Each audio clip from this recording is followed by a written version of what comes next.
Quero falar sobre guerra, porque eu sei que você está acompanhando o Sim. noticiário da guerra, tem acompanhado.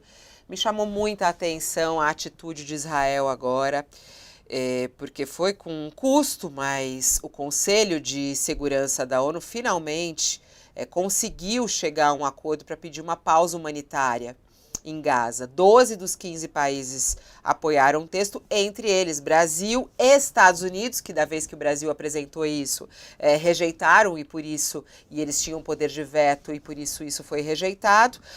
Dessa vez, além do apoio dos Estados Unidos, Rússia e Reino Unido, na verdade, Estados Unidos e Rússia optaram pela abstenção agora, uma correção, perdão. Isso.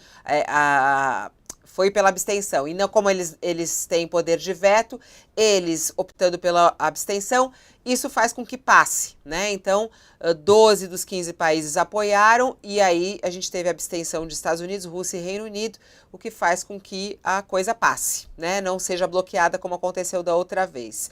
Mas mesmo com a decisão, as forças de defesa de Israel realizaram novos ataques e Israel não vai cumprir a pausa humanitária. E fica a questão, quer dizer, essa atitude de Israel, como é que a gente pode entender a atitude de Israel? Israel nunca cumpriu nenhuma resolução da ONU relativa a territórios ou a conflitos. Nunca. Seja a resolução da Assembleia, que não é de cumprimento obrigatório, porque tem as resoluções, né, dos 193 ou 6 países, é, seja essa resolução, seja do Conselho de Segurança da ONU, que, atenção, é de cumprimento obrigatório. Ou o país pode ter consequências em tribunais internacionais. Israel nunca cumpriu. Por exemplo, 2016 teve uma resolução, 14 votos favoráveis e uma abstenção dos Estados Unidos, né, já no fim do governo Obama, que era para suspender os assentamentos na Cisjordânia. Já não foi nada. E não aconteceu nada. Agora, essa resolução proposta por Malta, você lembrou bem, 12 votos a favor, 3 abstenções. Então, vamos lá. Estados Unidos. Estados Unidos se abstiveram porque sabiam que o texto não era exatamente do gosto de Israel, mas não vê nada de errado no texto. Senão, teria votado contra. A Rússia se absteve porque a Rússia disse: esse texto não bate o suficiente em Israel, né? E não pede o cessar-fogo, pede a pausa humanitária na prática, né? Não é cessar-fogo, para. Não, vamos dar um tempo, pausa humanitária, corredores humanitários, etc. Né? Então a Rússia disse, aí também não, mas também não voto contra. E o Reino Unido pela mesma razão dos Estados Unidos. Os outros países todos aprovaram, e eu destaco, essa resolução aprovada é a resolução do Brasil, é igualzinha. Ontem ainda li um texto, até fiz uma correção no ar, sem qualquer propósito de causar conflito, mas eu li um texto de um dos nossos jornais dizendo a diferença da resolução do Brasil, essa de Malta, não pede o cessar-fogo. A grande qualidade da resolução brasileira era justamente não pedir o cessar-fogo, não é porque eu seja contra o cessar-fogo, é porque se você pede o cessar-fogo, você sabe que não passa. E fazer uma resolução que não passa é inútil. Para que ter uma resolução que não passa? Então, essa também não pede o cessar-fogo, pede a pausa humanitária, que era o que o Brasil pedia. Pede a libertação dos reféns, que era o que o Brasil pedia. Pede para facilitar o acesso humanitário, é o que o Brasil pedia. Igualzinho. E aí Israel vai, para não variar, diz, não vamos cumprir. Num dia, ontem, né? E sim, por favor, tá? Eu acho que o Hamas vai ter que ficar assim, Reinaldo acha o Hamas terrorista, Reinaldo acha o Hamas terrorista, Reinaldo acha o Hamas terrorista. Mas eu lembro que a operação no hospital Al-Shifa, cadê o QG do Hamas que eles disseram que estava lá? Você chegou a ver uma animação que o Netanyahu botou nas redes sociais? Que era um negócio assim, tinha 5, 6 subsolos no hospital, QG do Hamas, máquinas, tal. Cadê? Não tinha. Não tinha. O arsenal que eles divulgaram tinha lá meia dúzia de fuzis. Só se esconderam informação por razões de inteligência, mas eu não creio. Nossa Senhora, ô Fabiola, qualquer batida que se dê aí na casa de um traficante ou da milícia, você encontra mais armas do que estava lá. Não, ter arma em hospital, não acho que seja coisa boa. Mas que o hospital fosse um centro de operações do Hamas, como se tentou vender, também era falso. É preciso que a gente dê conta e aponte essas coisas, não é? E eu vou aqui recomendar que leiam o texto do Friedman de anteontem, anteontem, tá ontem, na edição de ontem do Estadão, é, e no New York Times. O Estadão publicou a versão.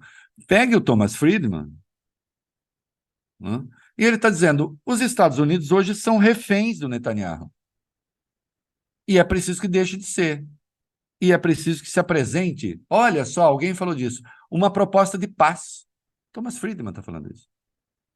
Uma proposta de paz em tempos de guerra. Porque o único objetivo do Netanyahu é continuar no poder. E ele está usando a guerra para continuar no poder. E a resolução, tão logo saiu, eu imediatamente disse: Israel não vai cumprir, vai anunciar que não vai cumprir. Não deu outra, meia hora depois, estava lá anunciando: não vão cumprir. E pronto, e acabou. E é assim. Não, porque não chama o Hamas de terrorista. Chamar o Hamas de terrorista ali daquele jeito que eles querem, aí a Rússia não aprova. Então não adianta você ter resolução que ninguém aprova. O centro da resolução é pausa humanitária. Agora, o primeiro-ministro do Canadá ontem fez um pronunciamento muito duro, Trudeau. Dizendo: olha, já matou demais, não é aceitável que as coisas continuem assim. Né? Que as crianças continuem a morrer. Eu lembro de um presidente de um certo país que falou dessas crianças morrendo, as mulheres. Não. E o Trudeau disse: isso precisa parar. O Netanyahu foi para as redes sociais imediatamente, bota lá @Trudeau e disse: o culpado por isso tudo é o Hamas. Ele fica E se o discursando culpado por isso isso. tudo é o Hamas, eu posso falar o que eu quero. E, de novo, citou o que eu acho que é assim. é, E, de novo, citou o Holocausto. Né? Quando você cita o Holocausto, e isso eu aprendi, já falei isso eu aprendi desde muito cedo com judeus que me ajudaram a pensar. Atrás de mim o tempo todo na minha biblioteca tem uma judia me olhando e velando pelo meu pensamento, chamado Hannah Arendt. Né? Quando você usa o Holocausto, qualquer coisa você vai para o Holocausto, você está indo por um extremo tal que, não sendo Holocausto, contra o adversário vale tudo logo abaixo do Holocausto. Mas o que é que está logo abaixo do Holocausto? Ou o que é quase equiparável ao Holocausto? Isso é uma armadilha intelectual, é uma armadilha moral, não é? Ou imoral, porque a partir daí, tudo que não seja holocausto contra quem me ataca é aceitável. E não pode ser. E não pode ser. Até para que se preserve, no seu devido lugar, a grandeza do horror do holocausto. Não é? Então, não vai cumprir. E pronto. E vai acontecer o quê? Nada. O que vai tornando a ONU irrelevante, o que é péssimo também. O que é péssimo. Porque então aí Israel teria de ser submetido às consequências de quem desrespeita a resolução do Conselho de Segurança. E não vai acontecer, como não aconteceu em 2016. Né? É isso, Reinaldo, muito triste, porque a gente está vendo aí mais ataques, E um em cada absurdo. 57 palestinos. ou foi morto ou foi atingido por essa guerra, e é algo que a gente vê aí num crescente, e essa negativa de Israel, dessa pausa humanitária para salvar essas pessoas e pelo menos tirar as pessoas de lá. Bom, E lembrando que o nossa, número de mortos na Cisjordânia é gigantesco também, gigantesco. já. Morreram quase 200 pessoas, até anteontem eram 180. 2.500 feridos na Cisjordânia. O Hamas não está lá. Não é o Hamas que manda lá. E, aliás, atenção, a Autoridade Nacional Palestina, é bom que as pessoas saibam, é preciso ter clareza disso. A Autoridade Nacional Palestina tem o controle civil e militar de apenas 12% da Cisjordânia. 12%. Aí tem o controle civil de mais ali, coisa de 20%, e o resto é Israel. Na verdade, Israel tem o controle militar de 72% da Cisjordânia. Já hoje, É. já hoje.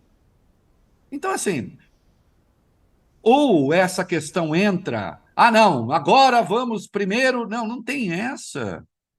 É preciso pensar isso no conjunto, desde sempre. E isso não justifica terrorismo de ninguém. Continua a ser coisa de criminoso, de fascinoroso. Mas o Lula foi chamado de terrorismo, ganhou editoriais. Eu lembrei ontem aqui, o Diego estava aqui, eu não vou parar, né? Gente, eu já vou embora. Eu lembrei ontem aqui, é, lembrei o Shakespeare, né? Do Romeu e Julieta. Se a rosa tivesse outro nome, não teria igual perfume? Tá bom, não vamos chamar de terrorismo.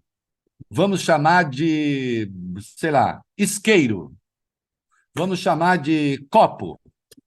Se o isqueiro, se o copo, se a xícara matam 13.000 pessoas, 6.000 crianças, faz ataque indiscriminado, que nome tenha, não importa muito. Importa a prática lamentável e as suas consequências. Isso importa. Né? Ficar se prendendo à questão do nome também é tentar ignorar o que está sendo debatido. Triste. Agora, peraí.